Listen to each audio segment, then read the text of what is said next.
Welcome back, Inspector. Just to confirm that the session is live again on YouTube. Right, thank you. So everyone's present. So I'll resume the inquiry. So if Ms. Graham Paul can you give me some indication now you've heard the evidence as to how long you're intending to take? I think I still am of the view around 45 minutes. Yeah, well, that's good. Thank you. So if you can resume with your, and start your cross-examination. Thank you. Thank you. Good afternoon, Mr. Goodwin. Right, let's get cracking. So let's take up your appendices to your proof of evidence, Appendix 1, which is the briefing note that you've provided for the 2021 updated habitat survey work and the 2022 BNG assessment. So I take it this is the note that we should be looking at for the most up-to-date calculations and plans. Yes, that's correct. Thank you. So dealing with site characteristics and a current situation with the site, your paragraph 1.7, you've said there the site itself measures approximately 24.34 hectares in size and is primarily comprised of grassland scrub, ponds, as well as hedgerows and tree lines distributed throughout. Is that right? Yes, that's correct. Just check on the size. There's a slight inconsistency, and it may be nothing more than a typo, or it may be something more. But I noted that if you go to your BNG calculations, which are in your appendices, and you go to page 43 and page 44, which sets out the site habitat baseline. And if you look at the third column, which is, I know it's quite small, certainly on my copy, but it's got area in hectares. And if you add all that up and you actually see the total on the bottom of the spreadsheet, which is on page 44, my reading is you've got 24.32 hectares, not 24.34 hectares as stated in paragraph 1.7. So I just wanted to check which it is. I think when you're measuring those kind of plans, you're trying to go around each of the habitats. I don't think whether it's 0.2 out, I don't see that as making any difference to the metric. I think most people have been talking about the site as being 24 hectares and rounding it to that figure. Right. I'm not saying it necessarily makes any difference, but I think given the focus on numbers here, the inspector needs to be able to record what the site measures in terms of hectares on your evidence. And at the moment, there's an inconsistency between your BNG figure and your figure in paragraph 1.7. So I just wanted to ask you which one it is. Which one should the inspector be recording? Because it's not a rounding issue. Sorry. It is not a rounding issue, is it? Because you've actually rounded up anyway in your BNG figure. Exactly. So if the inspector wants to take the BNG, given there all the different measurements, but as I said, when you're measuring those, there's always going to be some slight error. You're measuring something at a scale. You're never going to be quite exact, but that's what the metric takes account of. It's not looking for you to be down to the last decimal point. I understand that, but I'm just simply asking, is it 24.32 as stated on page 44 or 24.34 as stated on page 5? Well, what I've just said is I think the inspector should take what's in the metric. Fine. Okay, so it's 24.32. Is that right? Yeah. Yes, that's what's in the metric. Thank you. Okay. Right, so should we change, we just change 1.7 then to 24.32 in size. Okay, that's all. Then in terms of the current condition of the site, we know, and you've set out in, if you go on in Appendix 1 to paragraphs 2.72 and onwards, that the site was previously recorded as having intense grazing pressure historically associated with the site, but this has ceased for the most recent 2021 growing season. You see that there.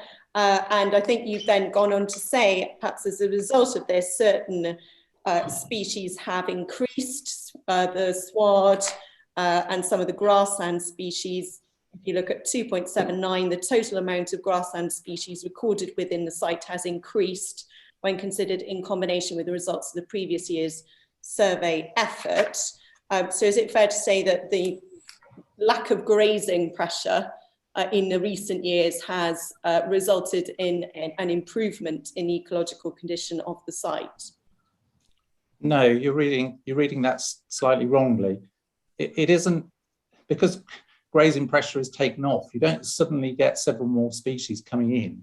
It's just that obviously when something is grazed exceptionally tightly, even the best ecologists amongst us are going to miss things because you're trying to look at what's left after the grazing. So often when grazing is taken off, you may find one or two more species that you hadn't seen before. It doesn't mean that it's actually improving, it's just what you're recording. Okay, so but it may have resulted in you spotting more, I think is what you're saying. Effectively, yes, but that's how ecologists talk about it. So if it's cumbersome the way it's written, then I apologise. No. And you've noted in 2.73 there are a range of grass species on the site. I know there's a dispute between you and Ms Forster as to whether this is a sort of bog standard ordinary site or if it's more interesting. We can leave that for judgment, but we can agree there that, as you've said, that there's a sort of decent range of species that you've now been able to record. There's a decent range of grassland species that are well distributed across the site. And that's why, as I explained in chief, I took the precautionary element of putting in a better grade into the classification into the metric. Yeah, okay. And can we agree, just for reference, this is your 3.12, that the site has ecological potential? Sorry, 3.12. Yeah. So you referred there to realising the overall ecological potential of the site. So you can presume that you agree this site does have ecological potential. Yes, I think it's got ecological potential because some of the base elements are already there. So, for example, if you were enhancing or creating from an arable, sometimes it's not as easy as you think. Firstly, because it's got no base to it, and secondly, nutrients are high, and that often reduces biodiversity. So, what I'm alluding to there is that this site has the potential to be something better. Yeah.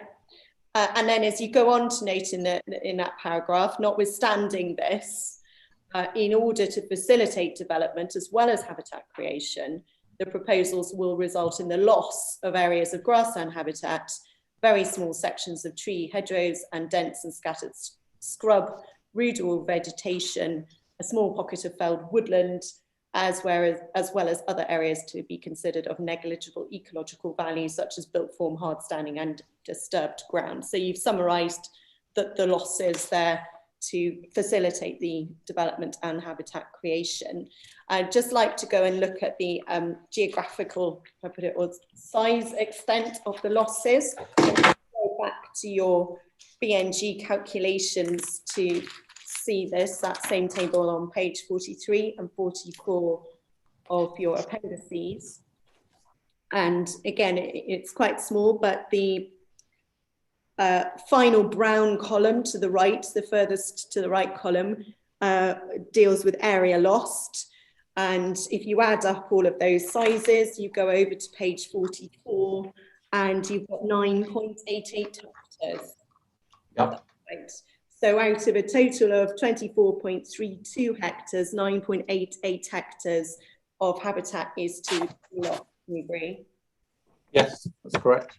Yeah, so more than certainly more than a third is to be lost. I don't know the exact percentage, but it's a. Can we agree that there's a significant area of losses?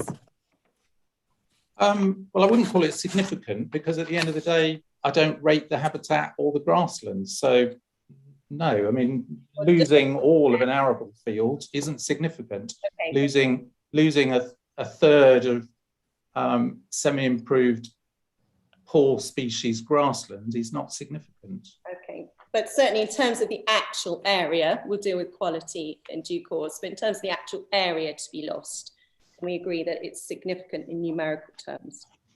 Well, no, I don't think as an ecologist I would see it that way. We're losing a third of the site, but it's poor habitat. I don't see why that's significant in my terms as an ecologist. Okay. And then we also know, and I don't think you dispute, that in terms of the way these losses have been calculated, and we've looked before at your plans, Eco 3, Eco 4, Eco 2, you haven't taken into account any additional areas that may need to go for footpaths, for example. You agree? They're not shown. The footpaths in the country park are proposed as soft paths, so it's just mowing, but that's part of a management tool. You know, the example you took Ms. Forster to in terms of the photograph in my Appendix 4, that was specifically sown in two different ways. One for the swale, because that's comprised of species that like damp feet. And then there was a shorter sward that was sown adjacent to the footpath because we knew that there would be pressure perhaps to have that cut. So, you know, you develop the whole thing appropriately. So it's not a loss that you've got soft paths going through. You're just using a different management tool, which will achieve different results from areas that are unmown. Okay. In terms of the layout then of still with built form, what's clearly going to be built form, the actual houses, we agree we don't know the exact layout. You've based your losses presumably on the illustrative master plan we have before the inquiry. Yes, I mean, it's illustrative. I've got to base the BNG on something, yeah. And that's the appropriate thing to base it on. As I say, I think perhaps what's come over during Ms. Forster's evidence is that you're assuming that the BNG is this absolute sort of spot, you know, down to the last metre squared. It's a broad tool to help us. So we know what the quantum of development can be, up to 145. That's an illustrative proposal of 141. The BNG won't change that much. So that's the best indication that I can use. And in fact, it's the only evidence in front of the inspector in that regard. Yeah, I think our point is that you've taken a sort of a best case scenario with the BNG, and you haven't provided a range, have you? Well, I totally disagree with you on that. I don't know whether, I presume you were listening to my evidence in chief, but as I explained to the inspector, I've categorised the grassland at a level higher than it should be. I've taken on the fact that we won't achieve good condition in and around the development. I've taken a precautionary view at each stage. So I think the premise that you just put to me is totally incorrect. Okay.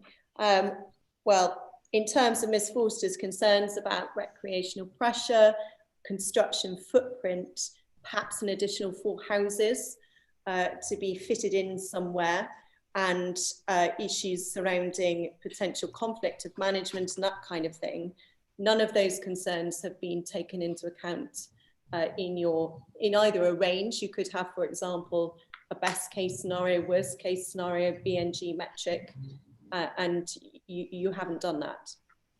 Well, 2 things. I don't agree again with the premise you're setting. If you're actually criticising me for not producing a range, you know, I think, let's be fair, there's no other BNG in front of the inspector. So it's quite a harsh criticism to suddenly say I should have provided a range of different BNGs. Yeah, but it's for the appellant to prove their case, and the council has said they don't believe the BNG will be as high as you are asserting, and we don't have another alternative from you either. or indeed from anyone else. So I'm sorry, Ms. Graham-Paul. Are you really putting to me? I believe in the metric that I've put forward. I've justified it, and I've put that justification down in clear words in the table that I've taken the inspector to.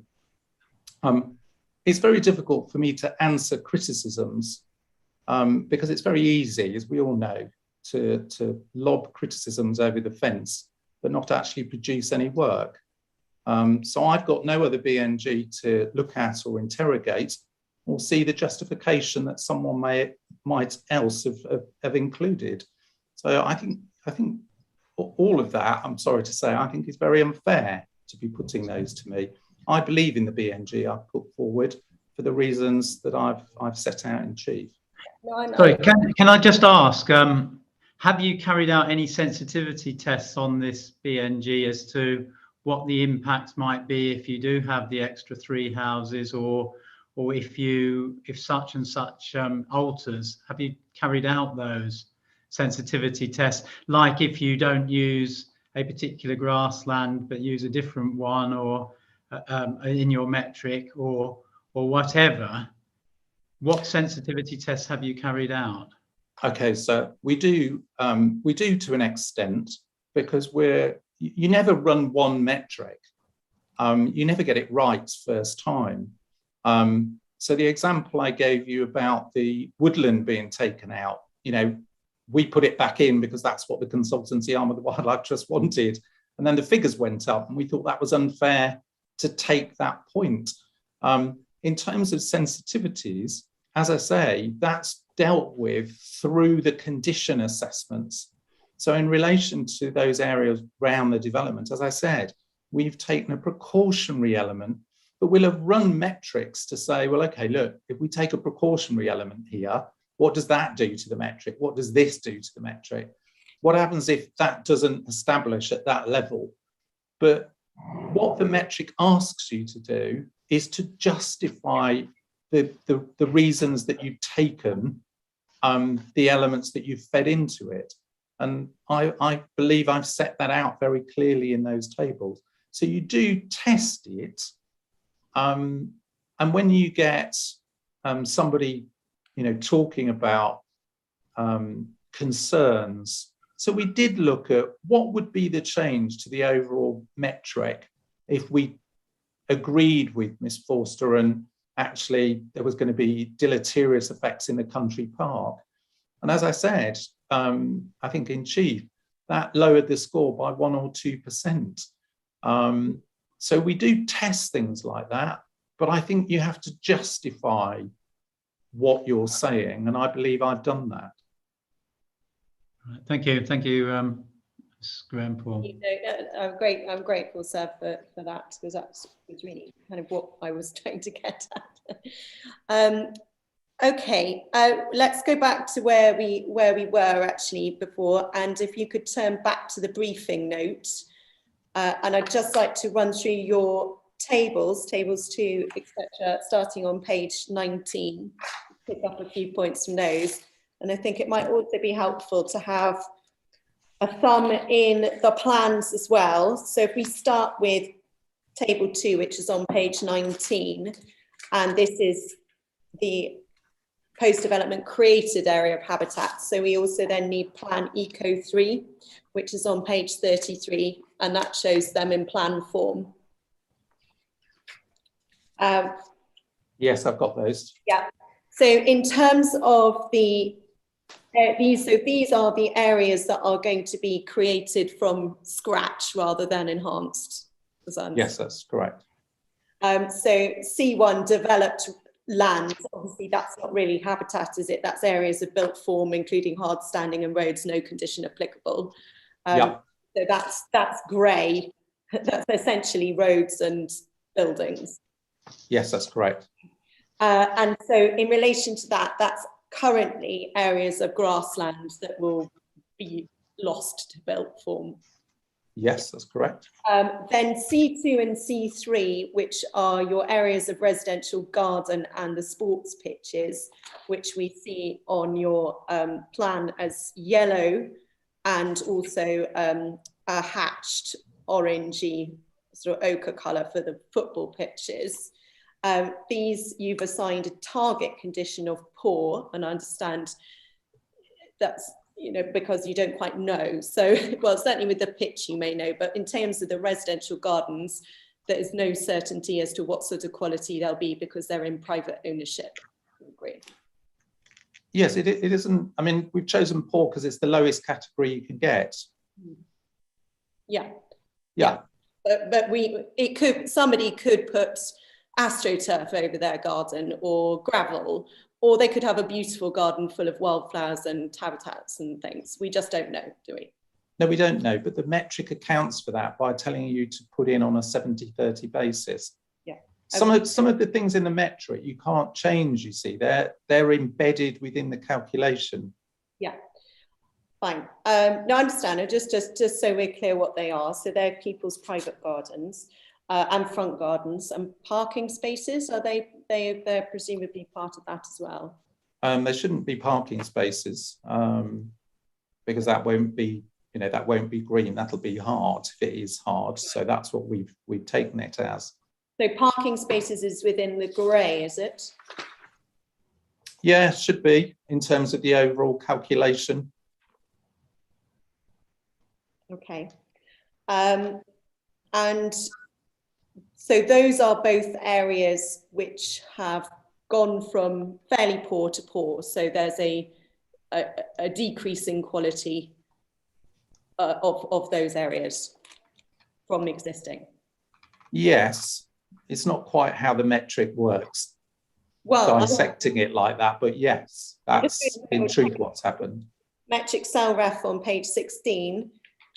These are metric cell ref C2 and C3, and they are both on page 16, and a baseline habitat condition is described as fairly poor, but this is essentially, this is other neutral grassland.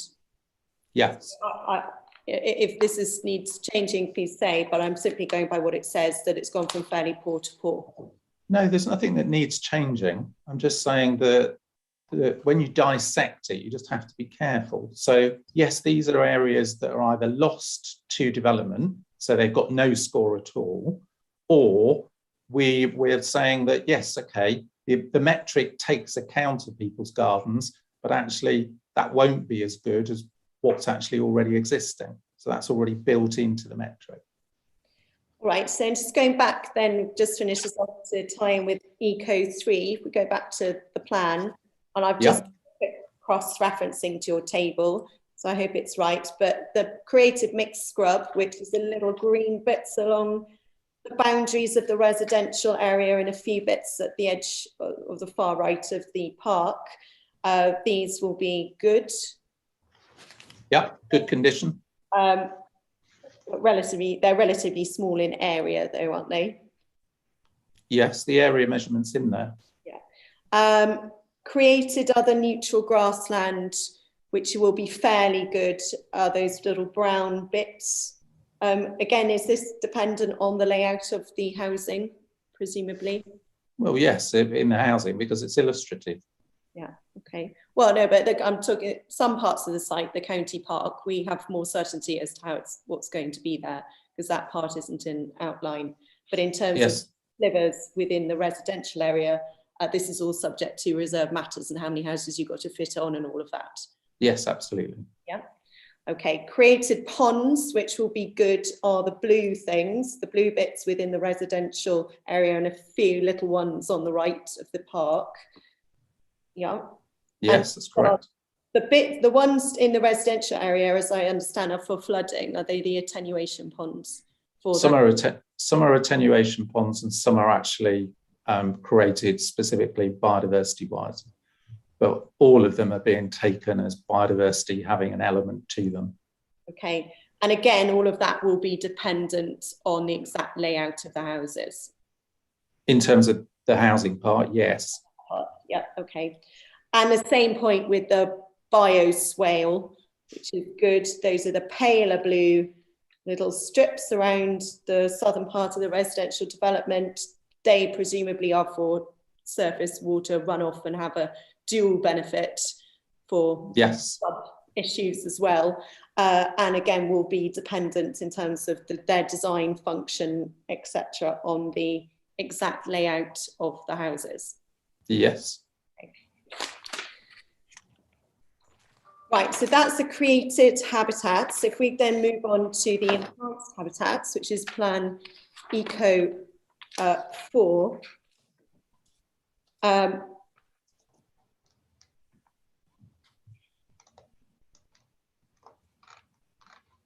So in terms of, and actually just helpful to go back to your table again in your Appendix 1. The majority, obviously the big area of everything, and this is on page 20, your 7.91 hectares is your other neutral grassland, and your condition change you're hoping to go from is fairly poor to good. Yes. Yeah, and that's all of the green stuff. Yes. Some of that we know is subject to the outline part on the west, so we're not quite sure of its area, and the rest of it is within the county park. No. That first part is 7.91. That's the area inside the country park. Oh, okay. And then yes, it's if you read the target condition notes, then it tells you where it is and what it is and what's proposed. Fine. Okay. So the 7.191 is within the country park. Yeah. Yes. And so as I understand, the plan there is as it says in the target condition notes, there's going to essentially be a kind of exercise of reseeding of the grassland in part with new grasses and other parts with wildflower meadows.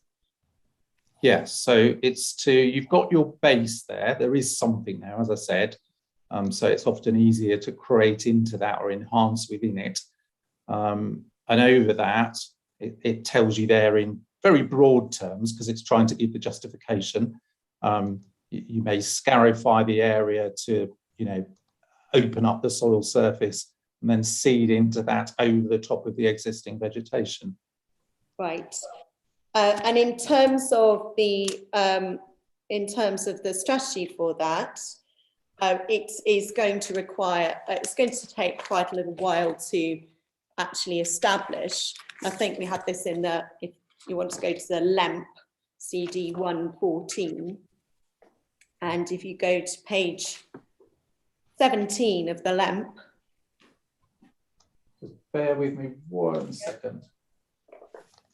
Yeah, page what, sorry? It's page 17 of the LEMP. Proposed, it starts at the bottom of page 16, proposed grassland establishment. Yeah. Yeah. And you've set out there essentially sort of instruction manual for how to do it, that you sow the, if you look at the first full paragraph on page 17, you sow the mix in the spring dependent on construction programme onto bare ground after harrowing and raking the surface, and then things about how you do it, not with rolling, or you can do it by hand or by machine. And then the newly seeded areas should be fenced off using pegs and tapes until the grass is well established. So it's going to be a relatively invasive operation of creating bare ground, sowing seeds, making sure nobody walks on them or damages it in any way, and waiting for it to establish, isn't it? No, that's you're back in the created grasslands, look. Okay. Can you see the very top paragraph for areas of created grassland? Yeah. Okay. We're not doing that in the country park. Right. We're using the existing grassland as the base and sowing into that. Okay, so the created grassland is in the western part, is it? No, it's shown, we just went to the plans, didn't we? So if you go back to, sorry. Oh, I see. So it's the slivers that are in page 33. I understand, the little slivers of brown. The brown bits that you took me to created other neutral grassland. And so that's on it's paginated page 33, Plan Eco 3. Okay, so where are the wildflower meadows going then? So in terms, yeah, I'm not quite sure, if I'm honest, why people talk about wildflower meadows as if it's something separate. There are two methods. We're either creating or we're enhancing. So what you've just read out to me is the creating part. Mm-hmm. And if you go on, or if you looked at the where I just took you to in my table, the enhancement will be done by sowing into the existing sward. It's a very common technique. Okay. So you'll probably harrow the surface. Yeah. So you're opening it so that when you then scatter the seed, it drops within those openings. Okay. So right. 5.2.1 in the LEMP on page 17, that method is it then for all of the green, pale green stuff of enhancement? Yes. Understood. Okay. And there we see then in the bottom paragraph, you'll get your wheeled meadow seed mix and sorry, can you point me to which page you're on? This is in the LEMP. Yeah, page 17, sir. It's the same 17, right. Mm-hmm. But it's the 5.2.1 section. Mr. Goodwin has helpfully clarified for me is what's going to happen with the retained grassland to be enhanced, whereas the bit at the top of the page is for the created grassland, i.e. the small brown slivers within the western site. Okay. So a species-rich wildflower grassland mix will be sown across the development area and the country park and within the orchard areas. And you've given an example of a wheeled meadow seed mix. You then say if it's not possible to do in year one due to unfavourable ground conditions, then you'll sow yellow rattle instead. And then during year 5, the requirement of a potential second scarification and reseeding programme will be assessed in light of the success of the initial enhancement programme. So it's a relatively long-term project, this. It's not just a do it once and leave it forever. It may need a second go in year 5. We agree. Well, I wouldn't really describe it as long-term. I mean, creating something that's better, the BNG and the metric, you know, asks for management for 30 years. It's intending that this is betterment in the long term to be maintained. What we're putting in there is almost like a fail-safe. We'll carry out these operations, we'll assess it and monitor it. And if it doesn't quite work to the standard that we would like, or indeed the local planning authority would like, then at year 5, we'll redo that to ensure. The bit about yellow rattle, because you touched on it, just so that the inquiry is aware, yellow rattle is what's called a hemiparasite, sir. So yellow rattle takes its nourishment from grasses. So it's exceptionally good in the way that it helps you establish new grasslands when you're sowing into an existing grassland sward. Because what it does is it sucks the nutrients from the grass, weakening them, allowing the flowering plants that you've sown with it to actually get established and get going.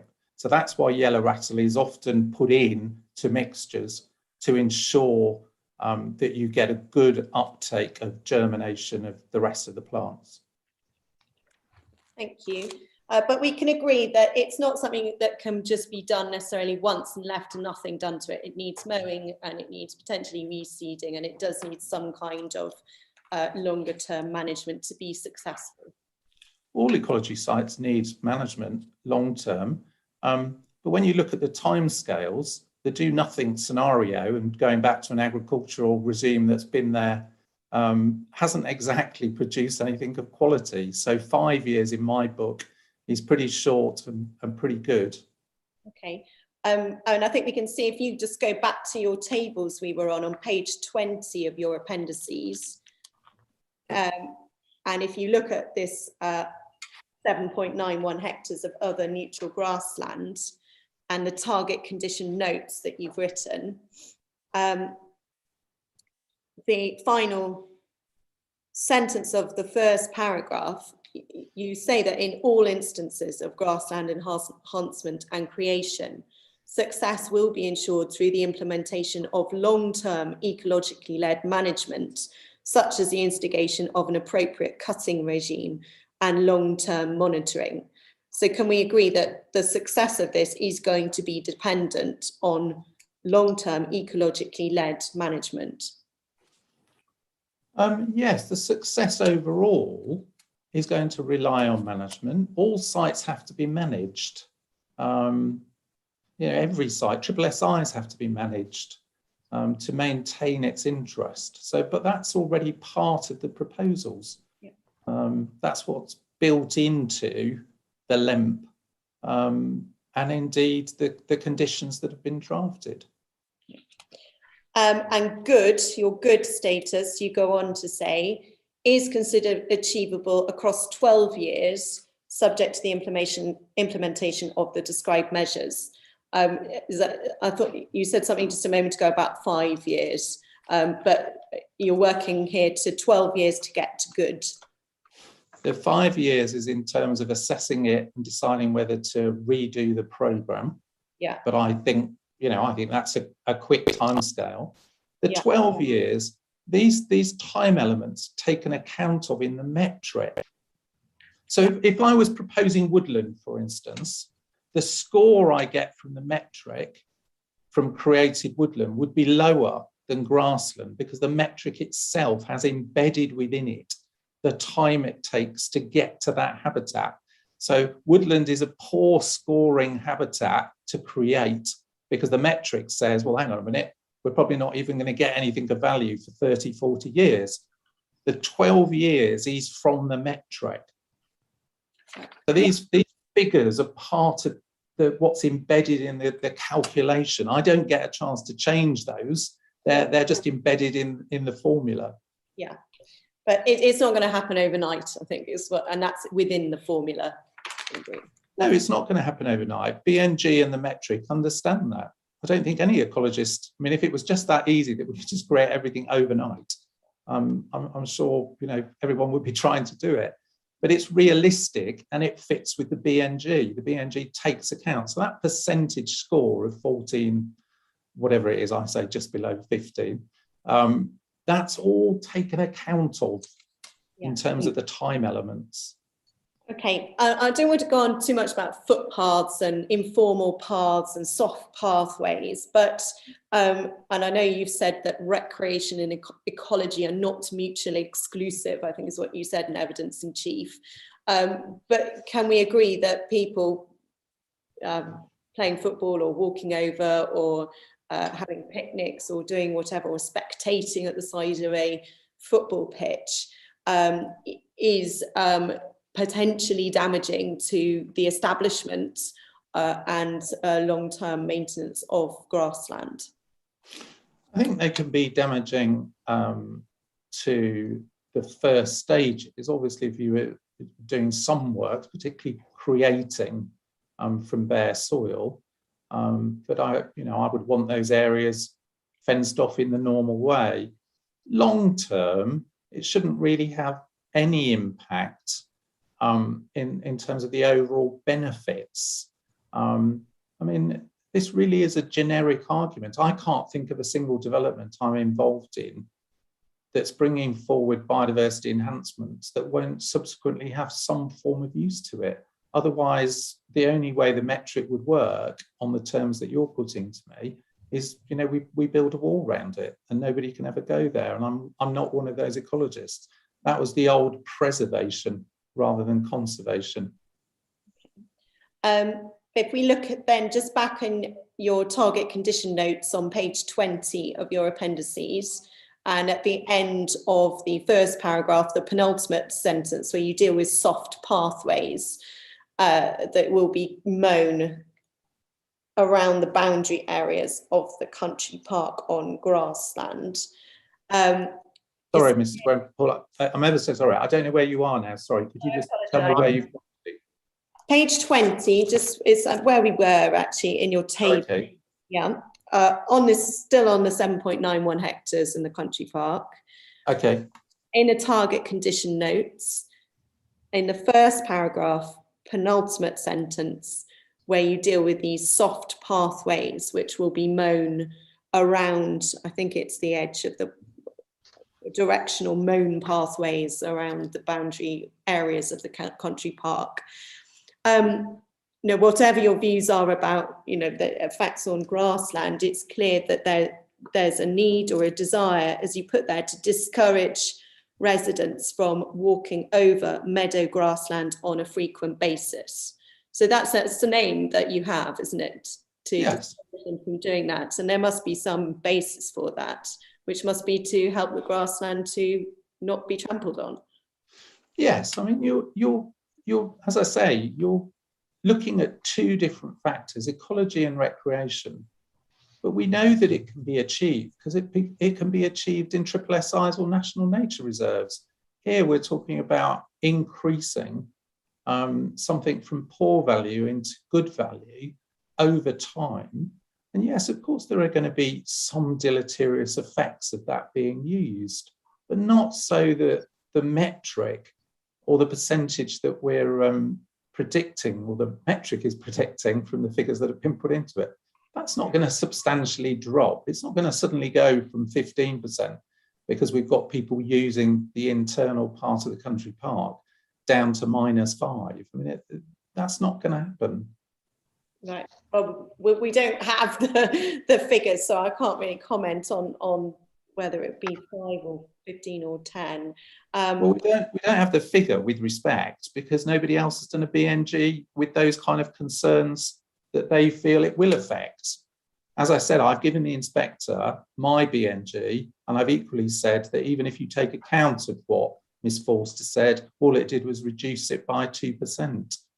Okay. Do we have those calculations? I don't know, because I just looked at it and I asked someone to run another metric. What would happen if we took a 2-metre wide path through a country park? What does that do in terms of the metric?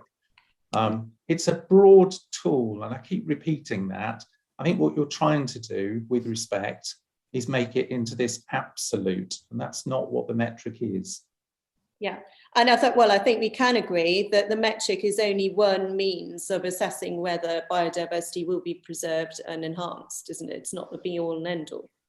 It's not the be end of it all, and I agree with that, but with one change from the way that you put it in re-examination of Ms. Forster, and that is, it seems very strange from my point of view that the government's direction of travel that we can see from the Environment Act and all the work that's gone into producing a metric. Because remember, I think it's paragraph 174D, without looking, and that's, if I'm correct, that's impressive to me because I can't remember anything like that. That talks about measurable net gains. Why on earth, when we've been given the tool to create those measurements, would someone not run a BNG to check their inputs? Yes, it's not the end of everything. It's a tool, it's a broad tool. You've still got professional judgment, but at least it gives us a basis. That's why it's been produced. And it seems very strange to me that ecologists, or there are still some ecologists deciding that they're just not going to use it. Okay. It's a matter for a seminar for ecologists or something, but okay, going back to the just briefly back to the table and also plan Eco 4, which is your enhanced areas. I've finished with the big green area.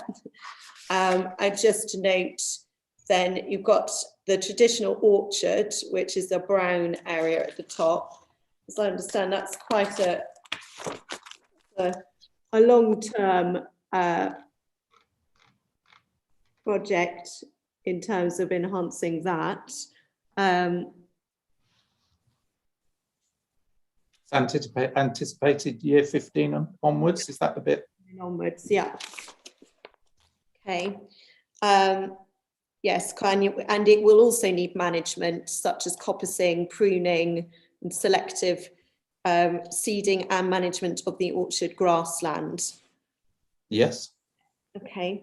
Then we've got other neutral grassland, which is a very sort of few small slivers of areas within the developed housing development site. There's also one tiny bit on the far right hand corner.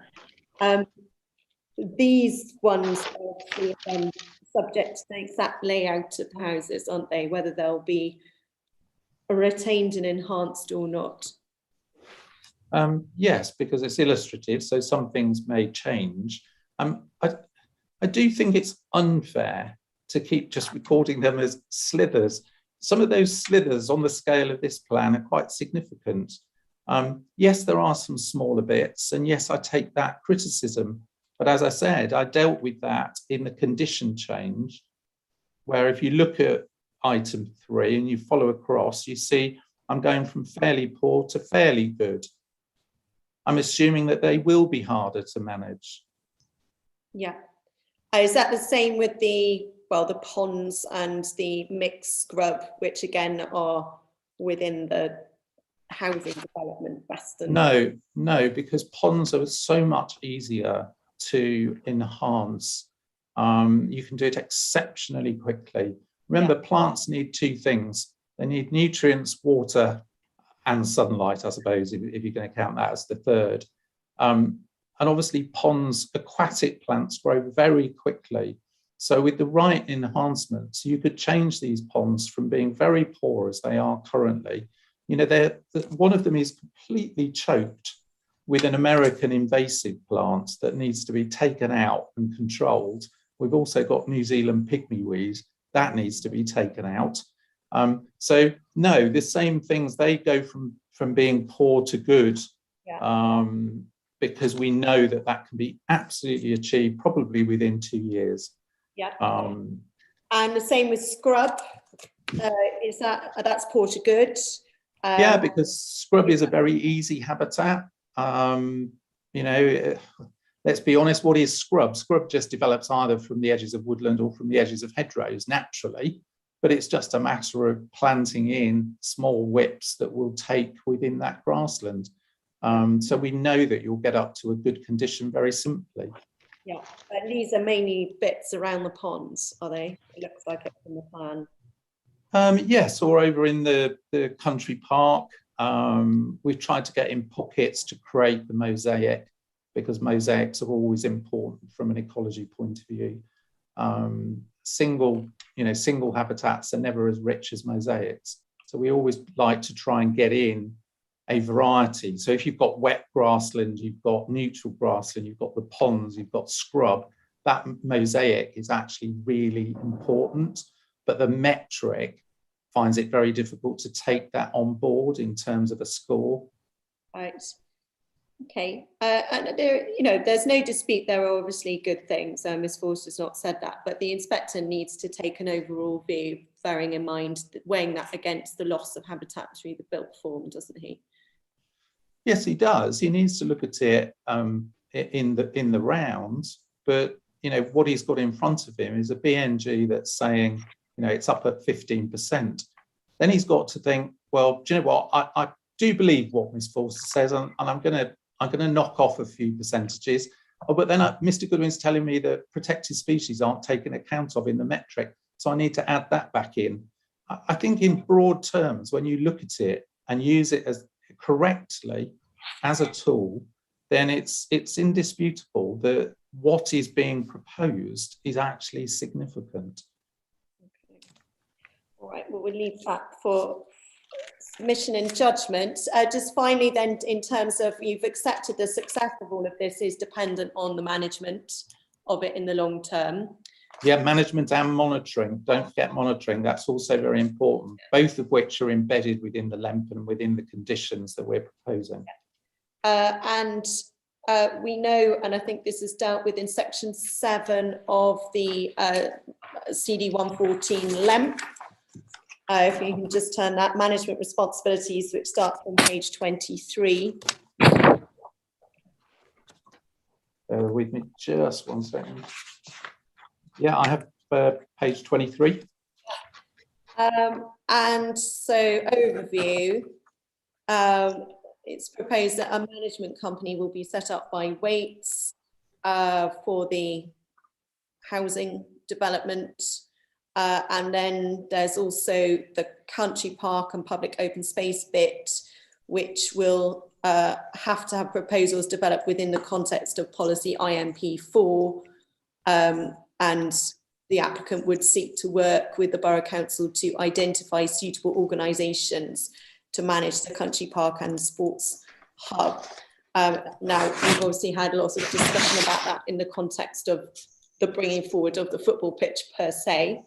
But can we agree that all of those points are also relevant to the successful delivery of the ecological management and monitoring?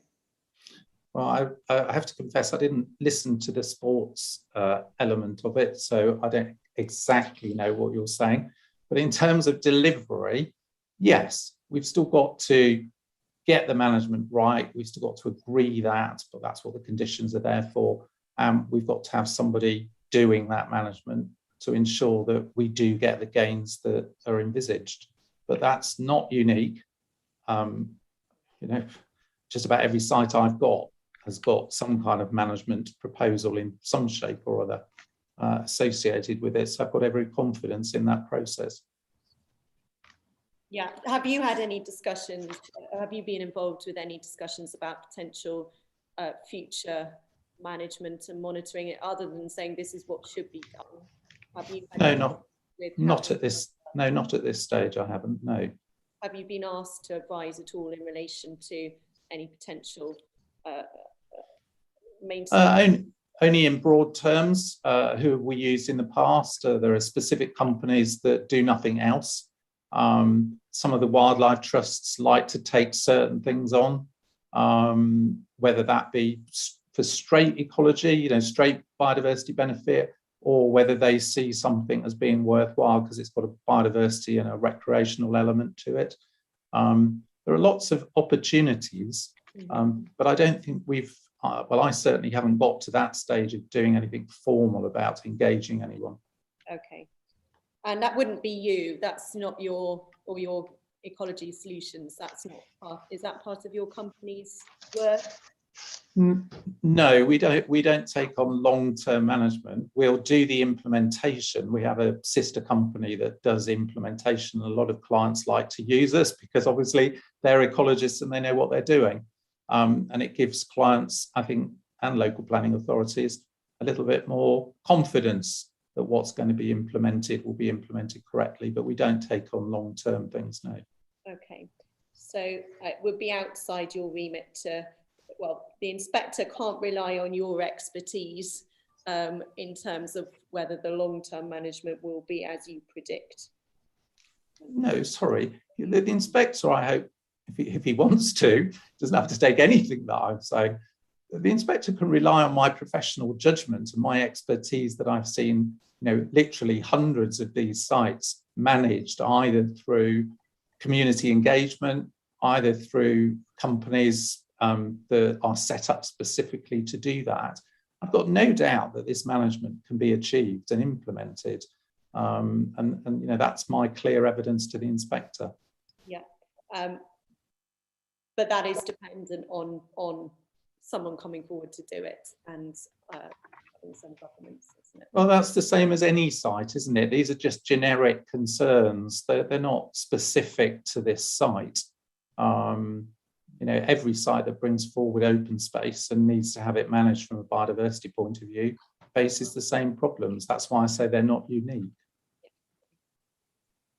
All right, thank you very much, Mr. Goodwin. Those are my questions in cross-examination. Thank you very much.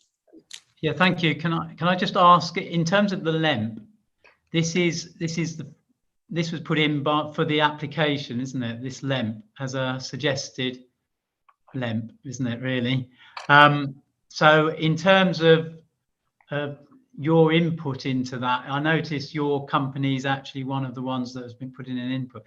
Have you personally put an input in, or? Yes, sir. So as part of the team, I was putting in points. Other people from my company will, well, I always run my project so that I'm running them. I might have a junior with me, so it'll be my comments, but my juniors are exceptionally well qualified and sometimes come up with better ideas than me, so they will be feeding things in. But the LEMP is currently drafted. I think it's every intention to be updating that and prepare one in consultation with the local planning authority, because there will need to be more detail. But that's what's captured by the associated conditions that have been put forward. Yeah, because we'll be looking at conditions anyway later. So, but is it the case that a LEMP might, this LEMP could be modified or even changed to suit under a condition that we'd have a look at? Absolutely, sir. I think that is the intention. Right. Okay. Thank you. What I'll do then is I'll ask Mr. White to see whether he's got any questions to follow up. Mr. White. Do you not want to ask, sir, do you not want to ask the third parties if they've got any questions first before re-examination? Right. I was expecting third parties to let me know if they'd got questions beforehand, and Mr. Maysfield was the only one who put anything forward. But okay. I'd like to just say that I don't want any more questions after we've concluded on the ecology side, that I'm not expecting anything else. But that's what I thought, was they were the only questions that were going to be put forward to the ecology witness. So this is the last chance you've got to put ecology questions forward, if there's anyone who has got anything that hasn't been covered. Right. So in that case, there doesn't seem to be anyone with their hands up. So I'll hand over to you then, Mr. White. Thank you, sir. I have got no re-examination. Thank you. Thank you. So in that case, thank you, Mr. Goodwin. And thank you, sir. We'll be looking at the conditions anyway later on. But I'd like to say that I'm still waiting for a set of conditions to be put forward, as I am with the section 106 and SIL compliance. So can I just say, I've been given the draft conditions with comments, but I prefer to have something that's a bit more agreed. But anyway, well, can I give you comfort? I'm sure Mr. Al Williams and I have that. I just want to give you comfort. I know there are lots of discussions going on behind the scenes between the LPA and the appellant. And can we give you an update tomorrow on where both? Yes, that would be helpful. Yes, including any conditions to do with ecology or whatever else. But, yeah. But thank you. Right. So in that case, what I'll do is I'll adjourn until tomorrow. And is there anything before I adjourn? Anything anyone wants to raise? No. In that case. So tomorrow we're down as the Housing Land Supply round table, and I think there's been you should have the information. The wetlands strategy, I think, was put forward as a document. Are you aware of that? Yes. So in that case, the inquiry is adjourned and